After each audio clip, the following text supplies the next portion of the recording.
Election में अब सिर्फ 2 दिन रह गए हैं। इलेक्शन कमीशन की तैयारियां तकरीबन मुकम्मल हो चुकी हैं और सियासी जमातों की इंतखाबी मुहिम भी हतमी मरहले में दाखिल हो गई है। कल रात 12 बजे इंतखाबी मुहिम का वक्त ख़त्म हो जाएगा। इलेक्शन कमीशन ने खबरदार किया है कि इस पाबंदी की खिलाफ वर्जी की सूरत में कानूनी कार्रवाई अमल में लाई जाएगी। तमाम बड़ी सियासी जमातें दावा कर रही हैं कि उन्हें सादा अक्सरियत मिल जाएगी, मगर सादा अक्सरियत मिलने में सबसे अहम किरदार पंजाब का होगा, जहाँ कौमी असम्बली की 141 नशिस्तें हैं और जो जमात यहाँ अक्सरियत हासिल कर लेगी उसे सादा अक्सरियत ना भी मिले तो भी वो हुकूमत साजी के लिए मजबूत पोजीशन में आ जाएगी। इसीलिए तमाम सियासी जमातें पंजाब को अदब बनाए हुए हैं। खासतौर पर पीपल्स पार्टी ने इस दफ़ा पंजाब में जारहाना मुहिम चलाई है। बिलावल भुट्टो जरदारी ने नवाज शरीफ को बराह रास्त तनकीद का निशाना बनाने के साथ साथ पीटीआई के वोटर्स को भी अपनी तरफ राग़िब करने की कोशिश की है, मगर नून लीग दावा कर रही है कि वो पंजाब से 100 से ज़ायद नशिस्तें हासिल कर लेगी। सेंट्रल पंजाब में नून लीग का मजबूत वोट बैंक रहा है। 2018 में भी उन्हें वहाँ से कामयाबी मिली, 2013 में उससे भी ज़्यादा कामयाबी मिली, मगर तहरीक इंसाफ ने यहाँ नून लीग को टफ टाइम 2018 में दिया था। लाहौर की बात करें तो लाहौर में कौमी असम्बली की 14 नशिस्तें हैं। 2018 में यहाँ की 14 में से 10 पर नून लीग और 4 पर तहरीक इंसाफ के उम्मीदवार कामयाब हुए थे, जिनमें तहरीक इंसाफ के बानी इमरान खान भी शामिल थे, मगर बाद में उन्होंने लाहौर की नशिस्त छोड़ दी थी, जिस पर ज़िमनी इंतखाब में नून लीग के ख्वाजा साद रफ़ीक कामयाब हो गए थे। मगर 2013 के इंतखाबात में लाहौर की 13 नशिस्तों में से 12 पर नून लीग के उम्मीदवार कामयाब हुए थे, जबकि 1 पर तहरीक इंसाफ के उम्मीदवार शफकत महमूद कामयाब हुए थे। इसके अलावा 2018 में फैसलाबाद डिवीजन में कौमी असम्बली की 10 नशिस्तों में से 6 पर तहरीक इंसाफ कामयाब हुई थी और नून लीग को सिर्फ 2 नशिस्तें मिल सकी थी, जबकि 1 आज़ाद उम्मीदवार कामयाब हुए थे। 1 नशिस्त पर बाद में इलेक्शन हुआ और उसमें नून लीग कामयाब हुई, मगर 2013 में फैसलाबाद की 11 में से 10 नशिस्तों पर नून लीग कामयाब हुई थी और 1 नशिस्त पर बाद में इलेक्शन हुआ तो वो भी नून लीग जीत गई थी। इसी तरह अगर गुजरांवाला और सियालकोट डिवीजन की बात की जाए तो यहाँ भी नून लीग कामयाब होती रही है। 2018 में गुजरांवाला की कौमी असम्बली की तमाम 6 नशिस्तों पर नून लीग कामयाब हुई थी, जबकि 2013 में गुजरांवाला की तमाम 7 नशिस्तों पर नून लीग के उम्मीदवार कामयाब हुए थे। बात की जाए सियालकोट डिवीजन की तो 2018 के इंतखाबात में यहाँ की तमाम 5 नशिस्तों पर नून लीग के उम्मीदवार कामयाब हुए थे, जबकि 2013 में भी यहाँ की तमाम 5 नशिस्तों पर नून लीग ही कामयाब हुई थी। इस बार पंजाब में सबसे अहम इलेक्शन लाहौर में होने जा रहा है। यहाँ के कुछ हलकों में मुतवक्के दिलचस्प मुकाबलों की तफसीलात आपके सामने रखते हैं। मरियम नवाज ने पहली बार इंतखाबात में हिस्सा लेने के लिए लाहौर के हलका NA 119 का इंतखाब किया है। बिलावल भुट्टो जरदारी ने पहली बार पंजाब से इलेक्शन लड़ने के लिए लाहौर ही के हलका NA 127 का इंतखाब किया है, जबकि नून लीग के कायद नवाज शरीफ लाहौर के हलका NA 130 से इलेक्शन लड़ेंगे, जहाँ उनका मुकाबला तहरीक इंसाफ की डॉक्टर यास्मीन राशिद से होगा, जो आज़ाद हैसियत में इलेक्शन लड़ रही हैं। कौमी असम्बली का यह हलका 1990 से नून लीग का मजबूत गढ़ रहा है। नवाज शरीफ 1997, 1993 और 2013 में इस हलके से कामयाबी हासिल कर चुके हैं, जबकि 2002 और 2008 में ये सीट नून लीग के पास रही। 2018 के इंतखाबात में जब नवाज शरीफ और मरियम नवाज दोनों ही नाअहल हो चुके थे और इस हलके से नून लीग के मलिक वहीद ने इलेक्शन लड़ा था, तो डॉक्टर यास्मीन राशिद उनसे 15,000 वोट के मार्जिन से हार गई थी। इस वक्त नून लीग इस हलके में अपनी इंतखाबी तैयारियों में मसरूफ़ है, जबकि डॉक्टर यास्मीन राशिद जेल में है। इसी तरह मरियम नवाज ने पहली दफ़ा इंतखाबात में हिस्सा लेने के लिए लाहौर ही के हलके NA 119 का इंतखाब किया है। इस हलके में मरियम नवाज का मुकाबला PTI के हिमायत याफ्ता आज़ाद उम्मीदवार मियाँ शहजाद फारूक से होगा। इसके अलावा chairman Peoples Party Bilawal Bhutto Zardari ने पंजाब में अपने इंतखाबी डेब्यू के लिए लाहौर के हलका NA 127 का इंतखाब किया है, जहां उनका मुकाबला नून लीग के रहनुमा अताउल्लाह तारड़ और PTI के हिमायत याफ्ता आज़ाद उम्मीदवार ज़हीर अब्बास खोकर से होगा। 2018 में इस सीट से नून लीग के अली परवेज जीते थे, जबकि अताउल्लाह तारड़ भी पहली बार इलेक्शन में हिस्सा ले रहे हैं। PTI ने लाहौर के हलका NA 128, जो इससे पहले हलका NA 130 था, वहाँ से शफकत महमूद की जगह सलमान अकरम राजा की हिमायत की है। ये सलमान अकरम राजा का भी पहला इलेक्शन होगा। इस हलके में सलमान अकरम राजा का मुकाबला इस्तेकाम में पाकिस्तान पार्टी के रहनुमा ओन चौधरी से होगा। नून लीग ने IPP के साथ सीट एडजस्टमेंट के तहत इस हलके से अपना कोई उम्मीदवार नामजद नहीं किया है। ओन चौधरी और सलमान अकरम राजा दोनों का ही पहला इलेक्शन है। इसी तरह PTI ने हाल ही में पार्टी में शामिल होने वाले एक और वकील को भी लाहौर के एक अहम हलके के लिए हिमायत की है।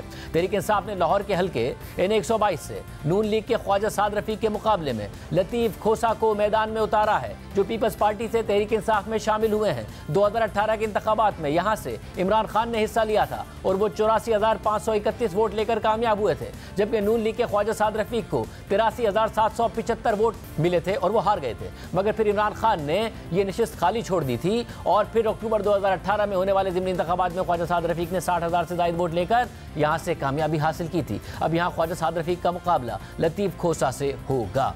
लाहौर के अलावा रावलपिंडी में भी दिलचस्प सूरत हाल है। रावलपिंडी के 7 हलकों में सबसे दिलचस्प मुकाबला NH56 में मुतवक्के है, जहां से अवामी मुस्लिम लीग के सरबरा शेख रशीद अहमद, नून लीग के हनीफ अब्बासी और तहरीक इंसाफ के हिमायत याफ्ता शहरियार रियाज मद्दे मुकाबिल हैं।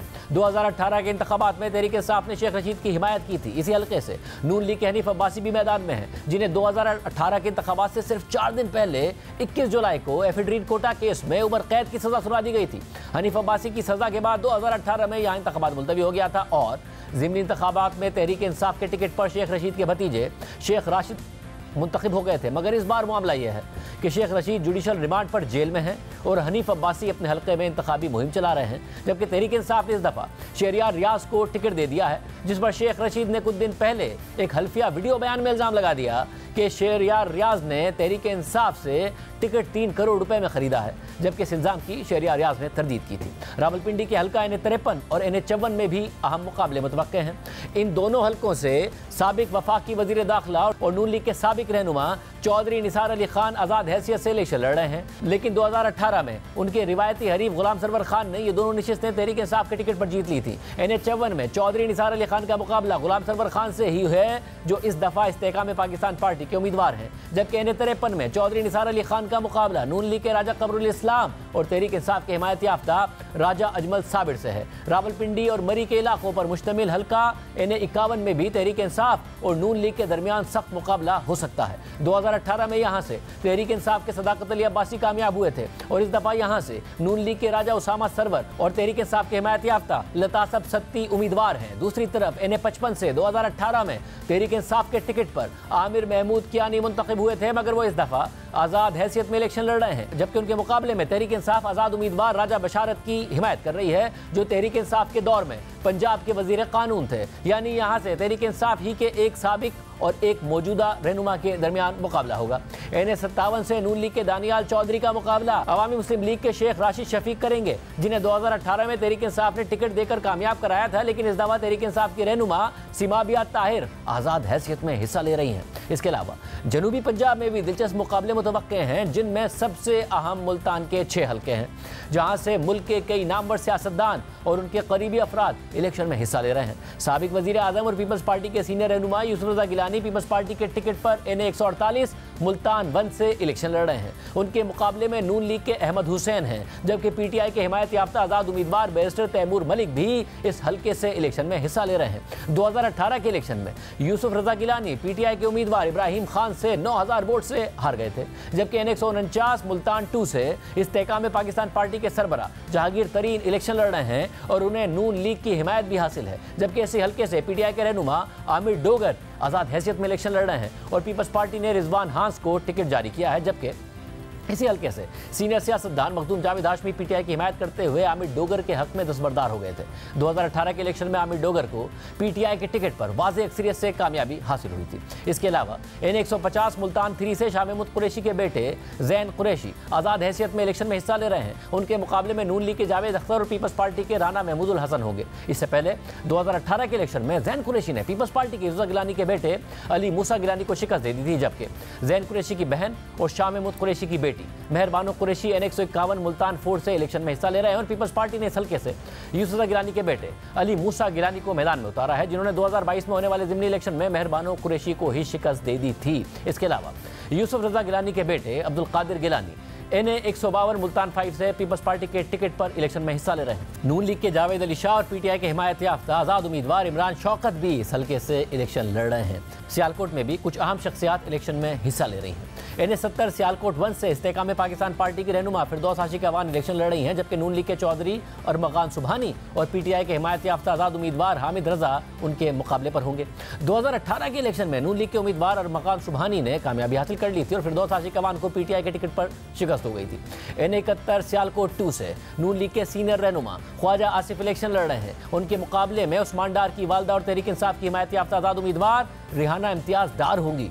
2018 के इलेक्शन में ख्वाजा आसिफ ने सियालकोट से 1,16,957 वोट लिए थे, जबकि उनके मद्दे मुकाबिल उस्मान डार ने 1,15,464 वोट लिए थे और तकरीबन 1500 वोटों से उस्मान डार हार गए थे। इसके अलावा इन्हें 73 सियालकोट फोर्स से नून लीग की सैयदा नौशीन इफ्तिखार और तहरीक इंसाफ के हिमायत याफ्ता आज़ाद उम्मीदवार अली असजद मल्ही का मुकाबला होगा। अहम बात यह है कि ये वही हल्का है जहां फरवरी 2021 में तहरीक इंसाफ की हुकूमत में पाकिस्तान की तारीख का एक मुतनाज़ ज़िमनी इंतखाब हुआ था, जिसमें न सिर्फ अमन व अमान की सूरत हाल ख़राब हो गई थी, बल्कि 20 प्रिजाइडिंग अफसरान को गायब कर दिया गया था और सुबह वो रिटर्निंग अफसरान दफ्तर पहुंचे थे और उन सब ने धुंध में फंस जाने का बहाना बना दिया था। इलेक्शन कमीशन ने उस ज़िमनी इलेक्शन को कलअदम करार देकर हल्के में दोबारा इलेक्शन करवाया था, जिसमें नून लीग की उम्मीदवार नौशीन इफ्तिखार ने पीटीआई के अली असजद मल्ही को शिकस्त दे दी थी और इमरान खान उसके बाद चीफ इलेक्शन कमिश्नर से नाराज़ हो गए थे। और अब 8 फरवरी को भी ये दोनों उम्मीदवार आमने सामने होंगे। ये पंजाब के कुछ हल्के हैं जहां से मुतवक्के दिलचस्प और अहम मुकाबले हमने आपके सामने रखे हैं, जो 2024 के इंतखाबी नताइज और पार्टी पोजीशन पर असरअंदाज हो सकते हैं। पूरी सूरत हाल पर बात करेंगे। हमारे साथ आज स्टूडियो में मौजूद हैं सीनियर साहब तज़कियाकार हामिद मीर साहब, बहुत शुक्रिया मुझे ज्वाइन करने के लिए। अब ज़ाहिर देहातों में नून लीग पहले ही कह रही थी, अब उनका दावा है कि जी जो यके बाद दीगरे इमरान खान साहब को सजाएं दी गई हैं, उसके बाद उनका वोटर सपोर्टेड एक तो डिमोटिवेटेड है, ऊपर से नवाज शरीफ साहब ने कैंपेन इतनी पिक कर दी है कि हम 110 नशिस्तें सिर्फ पंजाब में टारगेट कर रहे हैं। आपको लग रहा है लाहौर, जहाँ पर तहरीक इंसाफ ने 2013 के मुकाबले में 2018 में ज़्यादा चैलेंज दिया नून लीग को, फैसलाबाद हो वहाँ ज़्यादा चैलेंज दिया, सियालकोट गुजरावाला में फिर नून लीग डोमिनेट करती नजर आई थी, इन इलाकों में भी वापस 2013 वाली पोजीशन में आ जाएगी नून लीग? देखिए, इसमें थोड़ा सा मुश्किल इसलिए नज़र आ रहा है कि जो नवाज शरीफ साहब की कैंपेन है, वो अपनी कैंपेन जो है उसमें वो जो 2013 से लेकर 2017 तक उनकी जो हुकूमत थी, वो उस ज़माने की जो कारकर्दगी है वो उसको हाईलाइट कर रहे हैं। लेकिन जो पंजाब समेत पाकिस्तान के जो बाकी इलाकों के जो वोटर हैं, वो कहते हैं जी ये जो इमरान खान की हुकूमत ख़त्म होने के बाद जो 1.5 साल तक जो पीडीएम की हुकूमत थी उसमें आपने क्या किया, और वो बिल्कुल रीसेंट पास्ट की बात है। तो वो और फिर उसके बाद अभी ये जो इलेक्शन से चंद दिन पहले जो पेट्रोल की कीमतों में एक दफ़ा फिर इजाफा हो गया है, तो ज़ाहिर बात है इस हुकूमत में कुछ ऐसे लोग काबीना में शामिल हैं जिनके बारे में सबको पता है कि वो मुस्लिम लीग नून के बहुत करीब हैं।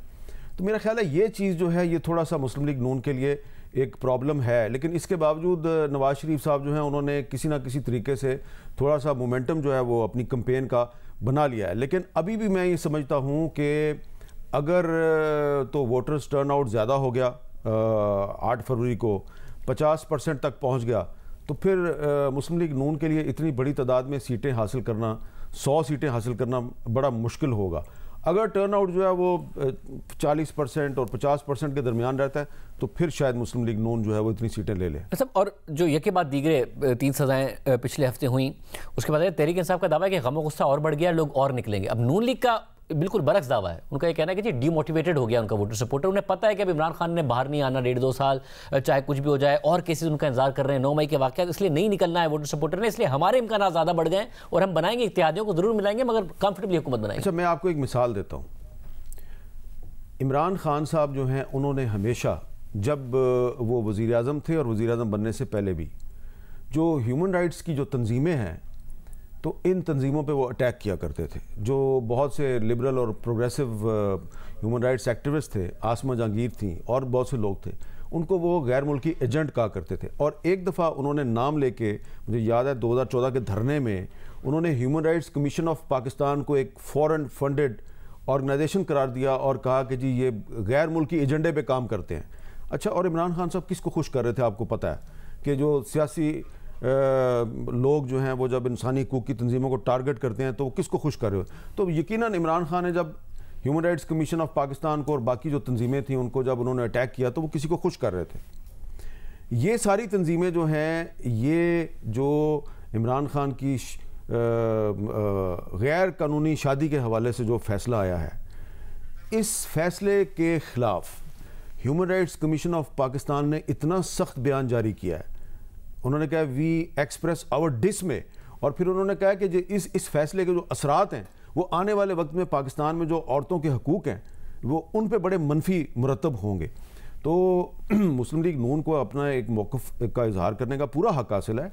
लेकिन मैं आपको एक मिसाल दे रहा हूँ कि जो लिबरल और प्रोग्रेसिव लोग थे और ख़ास तौर पे जो इंसानी हकूक़ के लिए लड़ने वाले लोग थे, जिनको इमरान खान ने हमेशा गैर मुल्की एजेंट कहा, वो भी मजबूर हो गए हैं कि ये जो फैसले आए हैं वो इनकी मजम्मत कर रहे हैं और वो कह रहे हैं कि जी इसका सिर्फ इमरान खान को नुकसान नहीं है, इसका पाकिस्तान में ओवरऑल इंसानी हुकूक को नुकसान है। तो मैं समझता हूं, मैं बिल्कुल भी मुस्लिम लीग नून से इत्तेफाक नहीं करता। ये जो ऊपर नीचे 3 फैसले आए हैं, इन फैसलों में जो सबसे बड़ा प्रॉब्लम है वो ये है कि ये ओपन ट्रायल नहीं था, ये अडयाला जेल के अंदर फैसले हुए हैं। अगर जज मोहम्मद बशीर ने नवाज शरीफ साहब को 2018 में सजा सुनाई थी तो वो ओपन ट्रायल था। ठीक है, जज मोहम्मद बशीर की उस सज़ा को मैंने भी क्रिटिसाइज किया था, मैं उसको उस वक्त भी मैंने गलत कहा, आज भी गलत कहता हूं। लेकिन ये जो जेल के अंदर जो 3 फैसले सुनाए गए हैं इमरान खान के खिलाफ, इसका इमरान खान को सियासी तौर पे भरपूर फ़ायदा हुआ है और जो लोग उसके खिलाफ थे वो भी अब उसके लिए हमदर्दी के जज्बात रखते हैं। और अगर ऐसा है और जो टर्नआउट है वो वाकई 50% से ऊपर चला जाता है और तहरीक इंसाफ को वोट पड़ जाता है, तो इससे फ़र्क सिर्फ इतना पड़ेगा कि नून लीग एक कंफर्टेबल सिंपल मेजॉरिटी की पोजीशन में नहीं होगी और शायद हमें जो पीडीएम के 16 माह थे वो वाली हुकूमत कोalition गवर्नमेंट की सूरत में नजर आ रही होगी, या तहरीक इंसाफ जो दावा करिए हमारा चांस है हुकूमत बनाने का, उस तरफ बात जा रही हो? नहीं, देखिए पाकिस्तान जो है उसके जो ग्राउंड रियलिटीज़ हैं और पॉलिटिकल डायनामिक्स हैं वो आपको भी पता है और मुझे भी अच्छी तरह पता है। अगर पाकिस्तान तहरीक इंसाफ जो है इन तमाम हालात के बावजूद वोटर्स को बाहर निकालती है और किसी ना किसी तरीके से वो कौमी असम्बली की 40 से 50 तक सीटें ले जाती है, ठीक है ना, तो उस सूरत में वो इस पोजीशन में होंगे कि वो अपना वज़न जिसके पलड़े में डालेंगे वो हुकूमत बना सकता है। तो उनका वो वज़न किसके पलड़े में डालेंगे? उनकी कोशिश होगी कि मुस्लिम लीग नून किसी भी सूरत में हुकूमत ना बनाए। तो उनके ये जो 40 से 50 MNAs होंगे, इनमें से मेरा ये ख्याल है कि बहुत कम MNAs जो हैं वो अपनी लॉयल्टी तब्दील करेंगे, इसलिए कि बहुत से जो MNAs हैं उन्होंने तो कुरान पे हलफ भी दे दिया हुआ है। तो और जो लोग यहाँ तक पहुँच गए हैं, इलेक्शन तक पहुँच गए हैं, मेरा ख्याल है कि इलेक्शन तक पहुँचना ही बहुत बड़ी बात है। तो वो बहुत सी जो टेस्ट है पास करके आए हैं। तो ये और फिर पीपल्स पार्टी की कोशिश होगी कि वो लोग मुस्लिम लीग नून की तरफ ना जाएं, वो पीपल्स पार्टी की तरफ आएँ। और इसलिए बिलावल साहब जो हैं वो उन्होंने एक ऐसा नैरेटिव जो है वो अपना लिया है जो मेरा ख्याल से कि उनके लिए प्रॉब्लम्स क्रिएट कर रहा है। वो कह रहे हैं जी कि अगर मैं हुकूमत में आ गया तो मैं सियासी कैदियों को रहा कर दूंगा, तो इसका मतलब है वो कह रहे हैं कि मैं इमरान खान को रहा कर दूंगा। वो अट्रैक्ट कर रहे हैं पीटीआई के वोटर को। तो इस वक्त मुझे लग रहा है कि बिलावल साहब जो हैं वो पीटीआई का एक ऑप्शन बन सकते हैं। और अगर वोटर टर्नआउट ज़्यादा होता है, पीटीआई यकीनन उसके बावजूद इतनी सीटें हासिल नहीं कर सकेगी कि वो सिंपल मेजॉरिटी लेके हुकूमत बनाए, लेकिन इतनी सीटें वो ज़रूर ले लेगी कि वो मुस्लिम लीग नून का रास्ता ब्लॉक कर सकती है अगर उसने पीपल्स पार्टी के साथ इत्तेहाद कर लिया। अगर पीपल्स पार्टी के साथ इत्तेहाद कर, आप कह रहे हैं इसका एक ऑप्शन मौजूद है कि पीपल्स पार्टी और पीटीआई इत्तेहाद कर लें और एक हुकूमत बना लें और नून लीग ऑपोजिशन में बैठ रही हो। पीटीआई भी इत्तेहाद कर सकते हैं। इसके अलावा कुछ और पार्टियां हैं। इस वक्त एक पीटीआई का ये नैरेटिव है कि जी हम बड़े मजलूम हैं। सिर्फ वो मजलूम नहीं है, बलोचिस्तान की कुछ पार्टियां हैं वो कह रहे हैं कि हम बड़े मजलूम हैं। तो वो अगर बलोचिस्तान की वो पार्टियां जो हैं वो अगर वो भी 3-4 सीटें उनकी भी निकल आती हैं, और इसी तरह कुछ और इंडिपेंडेंट्स हैं, खैबर पख्तूनख्वा में कुछ पार्टियां हैं, अगर वो निकाल लेती हैं, और अगर जमात इस्लामी जो है वो कराची से कुछ सीटें निकाल लेती है और कुछ सीटें वो KPK से निकाल लेती है, एक आध सीट वो पंजाब से निकाल लेती है, तो वो भी मेरा ख्याल है कि वो उसी तरफ जाएंगे। और फिर आप एक चीज़ याद रखें कि पाकिस्तान तहरीक इंसाफ वाले जो हैं उन्होंने अपनी एक खुफिया हिकमत अमली बनाई हुई है। वो खुल के उसका इजहार नहीं करते। वो उन्होंने फैसला किया हुआ है कि अगर हमारे कुछ MNAs जीत जाते हैं, वो 40 हो, 50 हो, 60 हो, तो वो इलेक्शन जीतने के फ़ौरन बाद विदिन 24 आवर वो एक पार्टी जो है, जो ना पीपल्स पार्टी है और ना मुस्लिम लीग नून है, वो उस पार्टी में शमूलियत का ऐलान कर देंगे। और फिर जो है वो उसमें शमूलियत के ऐलान के बाद जो उसके MNAs हैं वो आज़ाद उम्मीदवार कंसिडर नहीं होंगे।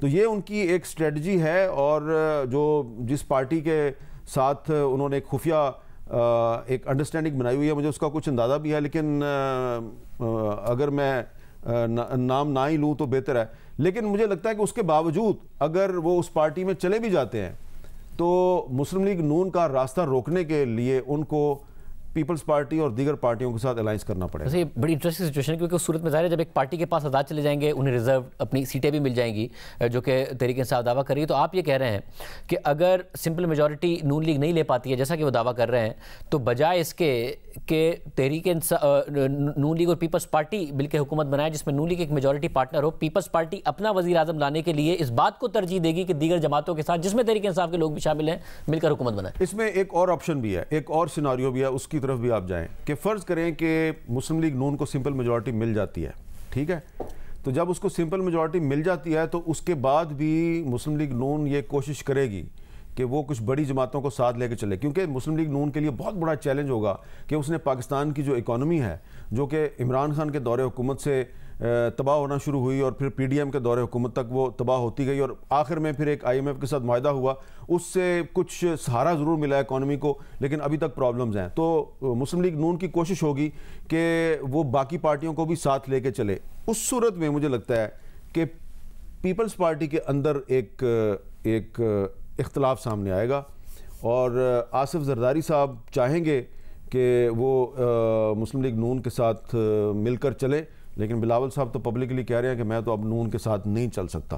तो यहाँ पे भी एक इंटरेस्टिंग सिचुएशन पैदा होगी, लेकिन मैं ये समझता हूँ कि मुस्लिम लीग नून को अगर सिंपल मेजॉरिटी मिल भी गई तो पाकिस्तान को चलाना एक बहुत बड़ा चैलेंज होगा। बहुत शुक्रिया आमिर मीर साहब का दिलचस्पी आपने सुना है। 3 दिन रह गए हैं, उसके बाद पता चल जाना है कि क्या होने वाला है। तहरीक इंसाफ नून लीग दोनों क्या सोच रही हैं और ये जो 3 फैसले एक के बाद दिख रहे हैं उसके बाद क्या सोच रही हैं, उनकी राय भी आपके सामने रखेंगे ब्रेक के बाद।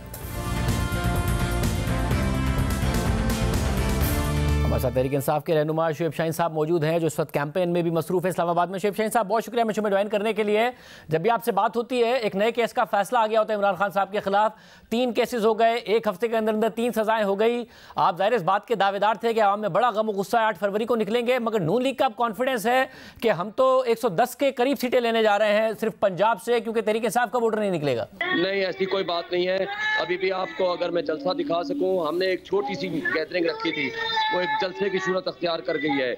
लोग बाहर निकल रहे हैं, लोगों को गुस्सा है, लोग इस जुल्म के निज़ाम के खिलाफ खड़े हो गए हैं। ये जिस तरह की छोटी हरकतें लोग कर रहे हैं, मैं समझता हूं कि ये उनकी एक छोटी सोच की अलामत है, और जिन्होंने ये ड्रामा लिखा है वो ड्रामे खिलाफ हो चुके हैं। और जिस तरह की सजाएं इन्होंने दी हैं, लोगों में और गुस्सा और नफरत फैली है। और जिस तरह 10 साल, जिस तरह 14 साल दी उन्हें सजाएं, इस वक्त पूरी कौम इमरान खान के साथ खड़ी है। और अल्हम्दुलिल्लाह आपको मैं बता नहीं सकता, अनप्रेसिडेंटेड मोहब्बत और लव है जो लोग उनके साथ दे रहे हैं और मेरे साथ खड़े हुए हैं। सब एक जो उम्मीद लोगों को हो कि अगर हम वोट देंगे तो इमरान खान साहब को फायदा होगा, वो कैसे हो? क्योंकि एक तरफ नजर आ रहा है कि शायद अगले 1-1.5 साल तक इमरान खान साहब का निकलना मुश्किल हो इन केसेस से, जितनी एक के बाद एक सजाएं दी जा रही हैं। और अभी आगे 1-2 केसेस और हैं, 9 मई के वाकयात में भी 190 मिलियन पाउंड में भी और भी केसेस हैं। देखिए, केसों का कोई फर्क नहीं पड़ता, इन तमाम केसेस का एक ही हल है कि पब्लिक आज हमारे साथ खड़ी हुई है। पब्लिक जो है वो आपको अगर पीछे नजर आ रही हो तो आपको मैं दिखा रहा हूँ, ये सारी पब्लिक इस वक्त इमरान खान के लवर्स हैं। हमने एक छोटी सी गैदरिंग का फैसला किया था, लेकिन सारे लोग निकल आए हैं। ये जो माफिया है ना, माफिया ये मुसल्लत होना चाहता है। ये एक मिनट छोड़ दें, जियो को मैं लाइव प्रोग्राम दे रहा हूं तो इसलिए देखें, इस वक्त जो माफिया है उसने जो मुकदमात बनाए हैं, मैं इन ड्रामे के लिखारियों को, इन ड्रामे के किरदारों से पूछता हूं, क्या आपको पाकिस्तान की इज्जत या बदनुमा दाग चाहिए या फेम और मकसद चाहिए कि पाकिस्तान में इंसाफ का निज़ाम हो, कानून की हुक्मरानी हो और आइन की पामाली हो? अगर आइन की बहाली हो, अगर आइन की पामाली और कानून की पामाली करके आप ये समझते हैं कि आपने अपना मकसद हासिल कर लिया और सिर्फ एक शख्स को गिरा के कामयाब हो गए हैं, तो मैं समझता हूँ कि ये आपकी भूल है, ये आपकी गलत फहमी है। इस वक्त कौम खड़ी हो गई है इन जुल्म के निज़ाम के खिलाफ, निज़ाम इंसाफ की बहाली के लिए, कानून की हुक्मरानी और आइन की बालादस्ती के लिए। और मगर क्या ये इलेक्शन में वोट के लिए भी निकलेंगे, जो कि आपके लिए सबसे बड़ा चैलेंज है? क्योंकि नजर आ रहा हो उन्हें कि जी हम वोट देंगे, वोट देने के नतीजे में किसी भी तरह तहरीक इंसाफ इक़्तिदार में आएगी, ये कैसे मुमकिन होगा? आपने इंट्रा पार्टी इलेक्शन का कहा था मैं रिजर्व सीटें मिल जाएंगी इसलिए करा रहे हैं, आप वो भी नहीं करा रहे। आज़ाद उम्मीदवारों को अगर वो वोट दे भी दें, क्या कैसे उन्हें ये यकीन हो कि इससे कोई फर्क पड़ जाएगा और इमरान खान साहब को रिलीफ मिल जाएगा? देखें, जमहूरियत का मतलब जमहूर का फैसला, अवाम का फैसला। अवाम जो चाहती है हक़ हुक्मरानी वो उनको मिलेगा। अवाम चार्ज है, वो सिर्फ एक चीज़ चाहती है कि इमरान खान का साथ दें, इमरान खान के साथ कमिटेड रहें। अल्हम्दुलिल्लाह जो भी हमारे लोग हैं, हमारे नॉमिनेटेड कैंडिडेट्स हैं, पहली बात तो ये है कि ये PTI के नॉमिनेटेड हैं। दूसरा, हम सब ने एफिडेविट्स जमा कराए हैं। तीसरी बात यह है कि हम सब ने ऑन ओथ सब पूरी कौम के सामने हमने वादा किया है। और आज जिन लोगों ने लोटे बनना था, जिन्होंने भागना था, वो भाग गए। आज हम सब इमरान खान के सिपाही सिपाही और इमरान खान के फॉलोअर खड़े हुए हैं, और आज लोग हमें सिर्फ इमरान खान की अमानत समझ के हमें वोट दे रहे हैं। और इंशाअल्लाह ताला देखें 88 में भी लोग कहते थे कि जी बेनज़ीर को नहीं आने देंगे, मगर वो आई थी। आज के हालात जो कुछ ये कर रहे हैं, जो माहौल क्रिएट किया हुआ है, लोगों ने इंतजार कर रहे हैं 8 फरवरी को, और ये अवामी इनकलाब आएगा जिसको ये संभाल भी नहीं पाएंगे। और इंशाअल्लाह ताला ये अवामी इनकलाब इन बोने सियासतदानों को, इन करप्ट पॉलिटिशियंस को और इदारों के उन लोगों को जो ड्राइंग रूम में बैठ के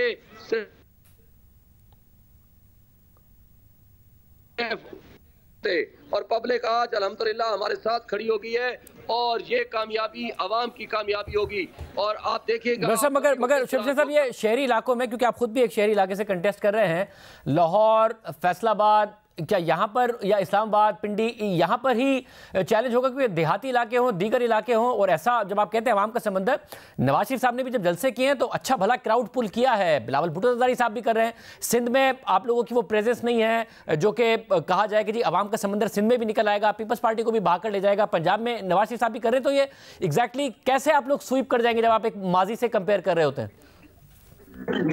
देखें, मैं आपको बताऊं, खा वो देहात हो, खा वो सिंध हो, खैबर पख्तूनख्वा में तो आप 100% सीटें समझो ना, वहाँ तो इनका वजूद ही नहीं रहा बाकी किसी पार्टी का। पंजाब और इस्लामाबाद की सारी सीटें इंशाल्लाह मैक्सिमम हम लोग जीतेंगे। सिंध में भी, कराची से लेकर सिंध पूरे में आप देखिएगा इंशाल्लाह मैक्सिमम कामयाबी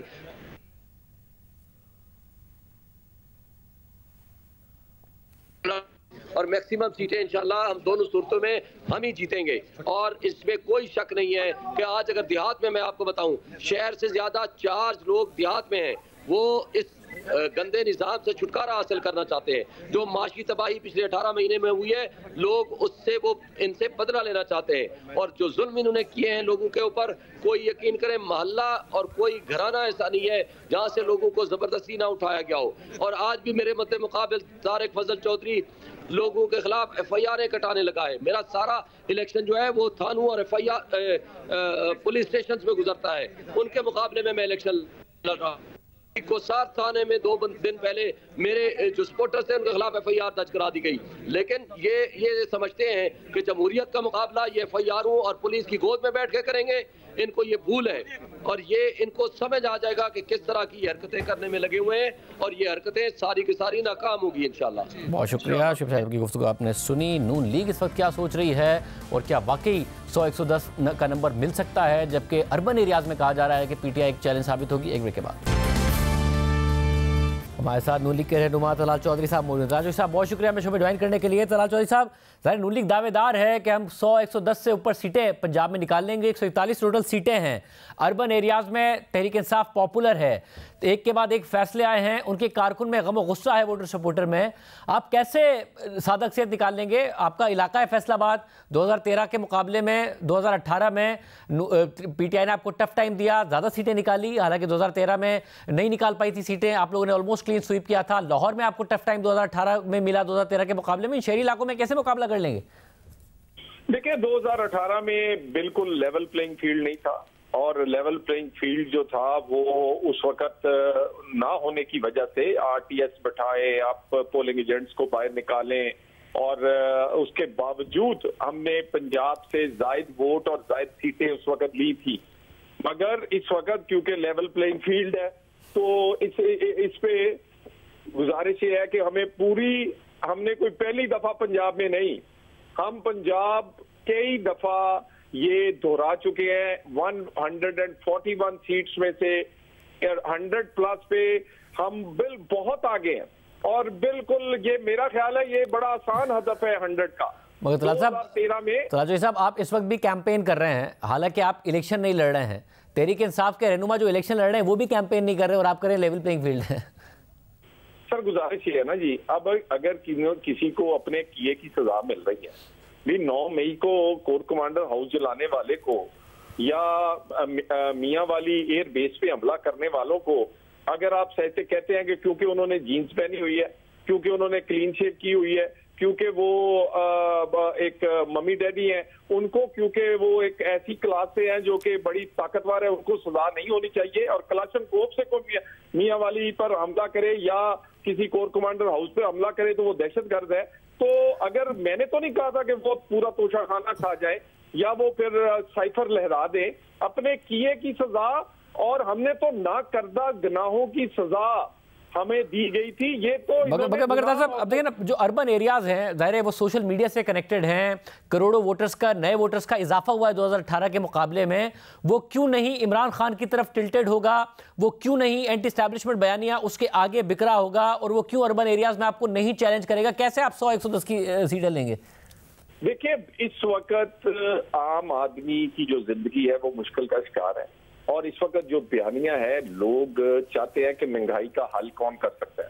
पाकिस्तान के 75 साल, वाहद 5 साल 2013 से 18 है जिसमें आटा, चीनी, घी की कीमत और नहीं बढ़ती थी, लोगों का चूल्हा चलता था। और लोग समझते हैं कि नवाज शरीफ बड़े बड़े अहदाफ, लोड शेडिंग, दहशतगर्दी के अलावा इसने महंगाई को भी कंट्रोल किया था। सो हम अपनी जो पास्ट परफॉर्मेंस है, लोग समझते हैं कि अगर काम है तो वो ये कर सकते हैं। हाँ, अच्छा गाना वो गा सकते हैं, अच्छा नारा लगा सकते हैं, अच्छा झूठ बोल सकते हैं, लेकिन काम जो है वो नवाज शरीफ कर सकता है, और लोग इस वक्त काम पर वोट दे रहे हैं। और आपका अपना जो शहर है फैसलाबाद, या फिर ज़ाहिर आपके करीब है लाहौर, आपने गुजरावाला में, सियालकोट में तो 2018 के बुरे हालात में भी अच्छा परफॉर्म किया, मगर यहाँ चैलेंज हुआ, चैलेंज मिला आपको। 110 की जो मार्जिन है आपका, जो 110 का टारगेट है आपका, इससे आप दूर हो जाएंगे अगर इन इलाकों में आपको चैलेंज होगा। कैसे आप मेंटेन कर पाएंगे और 2013 वाली सूरत हाल पर वापस जाएंगे इन इलाकों में? देखिए, एक तो इनका शोर ज्यादा है, और ये क्योंकि मीडिया और सोशल मीडिया पर खुसूसन झूठा बयानियां बनाने के ये बहुत चैंपियन है। लेकिन अगर आप कभी हमारी कैंपेन को देखें, लोगों की मोहब्बत, प्यार और लोगों का जज्बा देखें, मुझे 2013 का रिप्ले नजर आ रहा है, और ये लोग इनके नारों से जो वर्गलाए गए थे, वो समझते हैं कि अच्छा नारा, अच्छा गाना पेट नहीं भर सकता, अच्छा नारा, अच्छा गाना आटा, चीनी, घी और बिजली, गैस सस्ती नहीं कर सकता। वो नवाज शरीफ कर सकता है, उसने पहले भी करके दिखाई है। सो इस वक्त मामला महंगाई का, गरीब के चूल्हे का है। लोग समझते हैं कि 13 से 18 के दरमियान जिस तरह आइडियल परफॉर्मेंस थी, उस तरह की परफॉर्मेंस अगर कोई दिखा सकती है तो वो नून लीग है। पंजाब के लोग देते ही काम को वोट है। यहाँ लोग अगर नारों को वोट एक दफा देकर उन्होंने देख लिया है। बहुत शुक्रिया, ताजू साहब मौजूद थे, वो कह रहे हैं सिंपल मेजॉरिटी की तरफ हम जा रहे हैं। आज के प्रोग्राम में इतना ही। अल्लाह हाफ़िज़।